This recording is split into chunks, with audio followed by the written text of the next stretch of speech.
Welcome to June edition of Billerica Public Library Let's Talk Books. Listen to some great book recommendations that were discussed in our June book club. We had quite a few books on food and cooking, plus suspense. So sit back and enjoy. Like Water for Chocolate by Laura Esquivel. This classic love story takes place on the Del La Garza Ranch as Una Mama Elena chops onions at the kitchen table in her final days of pregnancy. While still in her mother's womb, her daughter-to-be weeps so violently she causes an early labor, and little Tita slips out amid the spices and fixings for noodle soup. This early encounter with food soon becomes a way of life, and Tita grows up to be a master chef, using cooking to express herself and sharing recipes with readers along the way. Magic Bitter, Magic Sweet by Charlie Holmberg. Marie is a baker with an extraordinary gift. She can infuse her treats with emotions and abilities, which are then passed on to those who eat them. She doesn't know why she can do this and remembers nothing of who she is or where she came from. When marauders raid her town, Marie is captured and sold to the eccentric Almas, who enslaves her and demands that she produce sinister confections, including a witch's gingerbread cottage, a living cookie boy, and size-altering cakes. During her captivity, Marie is visited by Fu, a ghostly being who is reluctant to reveal his connection to her. The more often they meet, the more her memories return, and she begins to piece together who and what she really is, as well as past mistakes that yield cosmic consequences. Chocolate by Joanne Harris. In tiny Lindsquinette, where nothing much has changed in 100 years, beautiful newcomer Viana and her exquisite chocolate shop arrive and instantly begin to play havoc with the Lenten boughs. Each box of luscious bonbons comes with a free gift. Vianne's uncanny perception of its buyers' private discontents and a clever, caring cure for them. Is she a witch? Soon the parish no longer cares, as it abandons itself to temptation, happiness, and a dramatic face-off between Easter and the pagan gaiety of a chocolate festival. Chocolate Chip Cookie Murder by Joanna Fluke. Take one amateur sleuth, mix in some eccentric Minnesota locals, add a generous dollop of crackling suspense, and you've got the recipe for this mystery series featuring Hannah Swenson, the red-haired cookie baking heroine whose ginger snaps are almost as taut as her comments and whose pre-chant for solving crime is definitely stirring things up. While dodging her mother's attempts to marry her off, Hannah runs the cookie jar, Lake Eden's most popular bakery. But after Ron LaSalle, the beloved delivery man from the Cozy Cow Dairy, is found murdered behind her bakery, what with Hannah's famous chocolate chip crunchies scattered around him, she's determined not to let her cookies get a bad reputation. So she sets out to track down a killer. But if she doesn't watch her back, Hannah's sweet life may get burned to a crisp. Garden Spells by Sarah Addison Allen. The Waveleys have always been a curious family, endowed with peculiar gifts that make them outsiders even in their hometown of Bascom, North Carolina. Even their garden has a reputation, famous for its feisty apple tree that bears delicious fruit and its edible flowers with special powers. Generations of Waveleys tended this garden. Their history was in the soil, but so were their futures. A successful caterer, Claire prepares dishes made with their mystical plants, from the nostrums that aid in keeping secrets and the pansies that make children thoughtful, to the snapdragons intended to discourage the attentions of her obnoxious neighbor. Meanwhile, her elderly cousin, Evanel, is known for distributing unexpected gifts, whose uses bear uncannily Claire. They are the last of the Waveleys, except for Claire's rebellious sister Sydney, who fled Bascom the moment she could, abandoning Claire as their own mother had years before.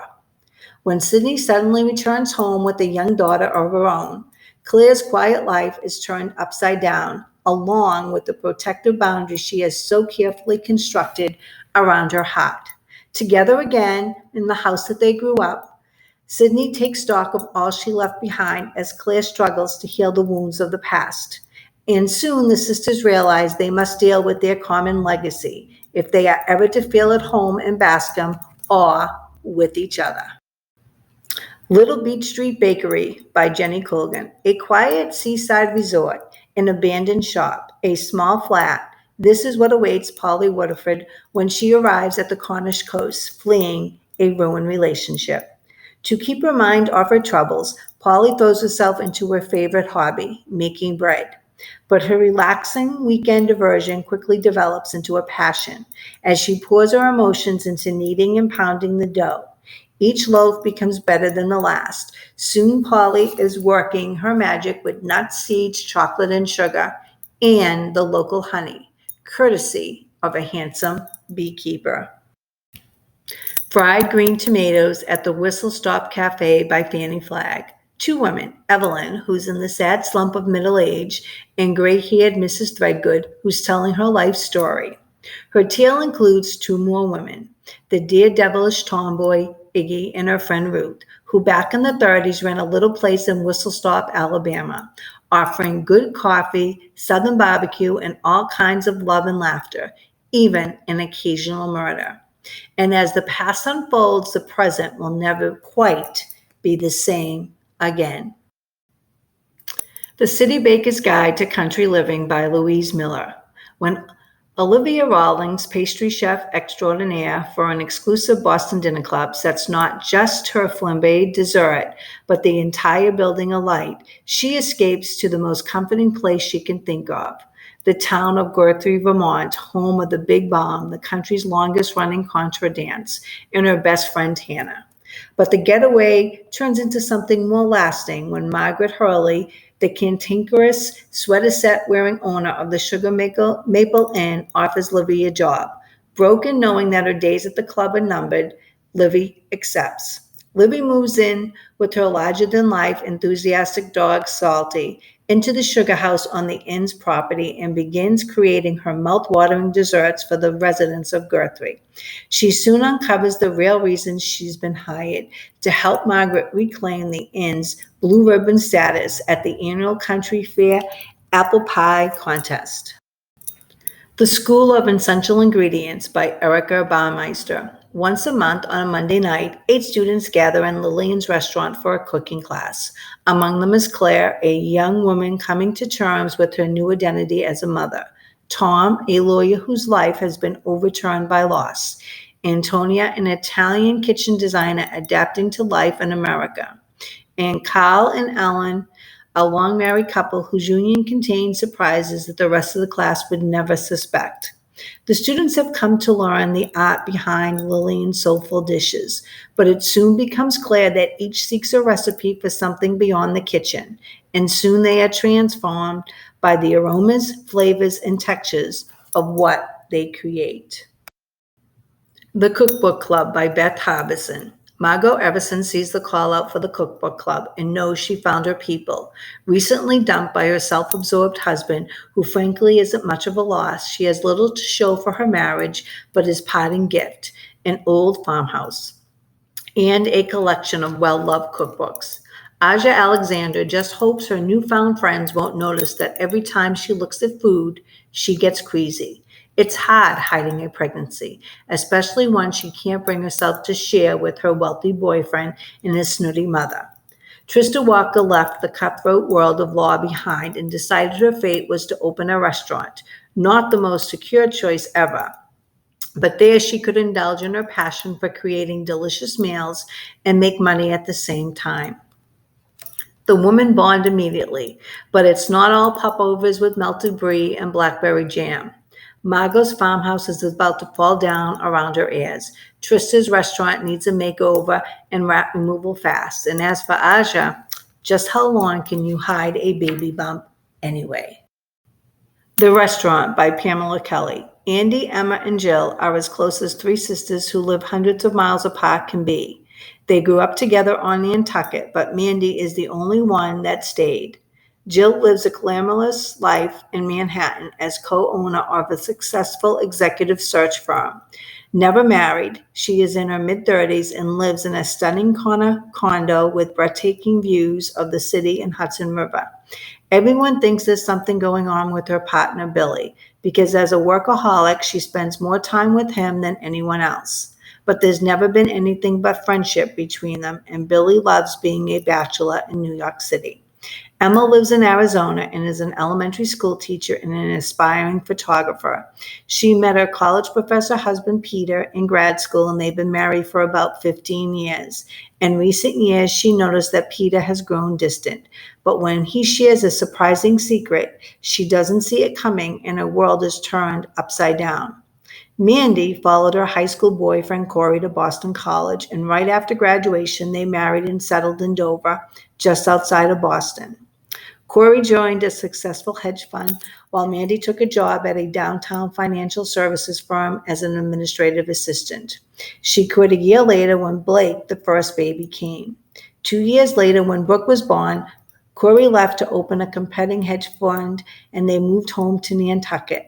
Now that the children are older, Mandy has free time and is eager to do more than just volunteer with local charity events. But Corey doesn't want her to work. He thinks it doesn't reflect well on him, and appearances are everything to Corey.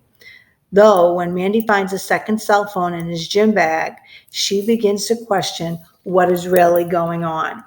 When their beloved grandmother, Rose Ferguson, passes peacefully in her sleep a week before her 99th birthday, she leaves them quite a surprise. In addition to her Nantucket home, they learn she was a silent owner of Mimi's Place, one of Nantucket's most popular year-round restaurants. This is, of course, a catch. She left the restaurant equally to Amanda, Emma, and Jill, and also to Paul, the chef, for the past 12 years. Before they can sell, all three girls need to work at the restaurant for a period of 1 year, or else their shares will go to Paul, who was also Emma's first love, and now he's their business partner. The Kitchen Front by Jennifer Ryan. 2 years into World War II, Britain is failing her losses. The Nazis have won battles, the Blitz has destroyed cities, and U-boats have cut off the supply of food. In an effort to help housewives with food rationing, a BBC radio program called The Kitchen Front is holding a cooking contest, and the grand prize is a job as the program's first ever female co-host. For four very different women, winning the competition would present a crucial chance to change their lives. For a young widow, it's a chance to pay off her husband's debts and keep a roof over her children's head. For a kitchen maid, it's a chance to leave servitude and find freedom. For a lady of the manor, it's a chance to escape her wealthy husband's increasingly hostile behavior. And for a trained chef, it's a chance to challenge the men at the top of her profession. These four women are giving the competition their all, even if that sometimes means bending the rules. But with so much at stake, will the contest that aims to bring the community together only serve it to break it apart? Lost Tales by Lee Goldberg. A video of Deputy E. Ronan's off-duty arrest of an abusive movie star goes viral, turning her into a popular hero at a time when the Los Angeles County Sheriff's Department is plagued by scandal. The sheriff, desperate for more positive press, makes Eve the youngest female homicide detective in the department's history. Now Eve, with a lot to learn and resented by her colleagues, has to justify her new badge. Her chance comes when she and her burnt-out, soon-to-retire partner are called to a blood-splattered home of a missing single mother and her two kids. The horrific carnage screams multiple murder, but there are no corpses. Eve has to rely on her instincts to find the bodies and capture the vicious killer, all the while battling her own insecurities and mounting pressure from the media, her bosses, and the bereaved family. It's a deadly ordeal that will either prove her skills or totally destroy her. Cross Justice by James Patterson. When his cousin is accused of a horrendous crime, Alex Cross returns to his North Carolina hometown for the first time in over 3 decades. As he tries to prove his cousin's innocence in a town where everyone seems to be on the take, Cross unearths a family secret that forces him to question everything he's ever known. Chasing a ghost he believed was long dead, Cross gets pulled into a case that has local cops scratching their heads and needing his help. A grisly string of socialite murders. Now he's hot on the trail of both a brutal killer and the truth about his own past, and the answers he finds might be fatal. Outfoxed by Sandra Brown. FBI agent Drex Easton is relentlessly driven by a single goal: to outmaneuver the conman once known as Weston Graham. Over the past 30 years, Weston has assumed many names and countless disguises, enabling him to lure 8 wealthy women out of their fortunes before they disappear without a trace. Their families left without answers and the authorities without clues. The only common trait among the victims, a new man in their life who also vanished, leaving behind no evidence of his existence, except for one signature custom. Drex is convinced that these women have been murdered and that the man he knows as Weston Graham is a sociopath responsible. But each time Drex gets close to catching him, Weston trades one persona for another and disappears again. Now, for the first time in their long game of cat and mouse, Drex has a suspect in sight. Attractive and charming, Jasper Ford is recently married to a successful businesswoman many years his junior, Tyler Sheffer. Drex insinuates himself into their lives, posing as a new neighbor, setting up surveillance on their house. The closer he gets to the couple, the more convinced he becomes that Jasper is clever, merciless predator he sought, that his own attraction to Talia threatens to compromise his purpose and integrity. This is Drex's one chance to outfox Weston before he murders again and eludes justice forever. But first, he must determine if desirable Tyler is a heartless accomplice or the next victim. Black and Blue by David Rosenfeld. Doug Brock hasn't had it easy since his getting shot in the line of duty as a New Jersey State police officer. Between the amnesia and having to solve 2 murder cases, it hasn't been the most restful recovery. He's slowly earning back the trust of his girlfriend Jessie since he doesn't remember their breakup and has focused on new crimes with his partner Nate. But now an old case of Doug has resurfaced, and it's up to Doug to retrace his steps he can't remember to solve the case. 18 months ago, Walter Brookings was shot through the heart. With no clear motive and no similar murders, the investigation stalled and became a cold case. When another man is murdered in the same fashion and the ballistics come back as a match, Doug begins to reinvestigate and starts to question his own actions from the previous investigation. Finally, what Doug uncovers may be more dangerous than any case he's faced yet. The Book of Candlelight by Ellery Adams. Nora Pennington figures all the wet weather this spring is at least good for business. The local inns are packed with stranded travelers. Among them, Nora finds new customers for her store, Miracle Books. Since the little rain never hurt anyone, Nora rides her bike over to the flea market one sodden day and buys a bowl from Danny, a Cherokee potter. But the next day, after Miracle River overflows its banks and Danny's body is found floating within the churning waters, Nora decides it's time for the secret Book and Scone Society to spring into action. A crucial clue may lie within the stone walls of the Inn of Mist and Roses, a diary over a century old splattered with candle wax that leads Nora and her friends through a maze of intrigue and onto a trail of a murderer. Final Jeopardy by Linda Fairstein. Alexandra Cooper, Manhattan's top sex crimes prosecutor, awakens one morning to shocking news: a tabloid headline announcing her own violent murder. Confused and horrified, Alex discovers that the actual victim was Isabella Lascar, a Hollywood film actress who was staying at Alex's Martha's Vineyard retreat. This only raises more questions. Was Isabella slain by a stalker, or was Alec herself the intended victim? Gathering Dark by Candace Fox. A convicted killer, a gifted thief, a vicious gang lord, a disillusioned cop. Together, they're a missing girl's only hope. Dr. Blair Harbour, once a wealthy, respected pediatric surgeon, is now an ex-con down on her luck. She's determined to keep her nose clean and win back custody of her son. But when her former cellmate begs for her help to find her missing daughter, Blair is compelled to put her newfound freedom on the line. Detective Jessica Sanchez has always had a difficult relationship with LAPD, and her inheritance of a multi-million-dollar mansion as a reward for catching a killer has just made her police enemy number one. It's been 10 years since Jessica arrested Blair for cold-blooded murder. So when Jessica opens the door to the disgraced doctor late one night, she expects abuse, maybe even violence. What comes next is a plea for help.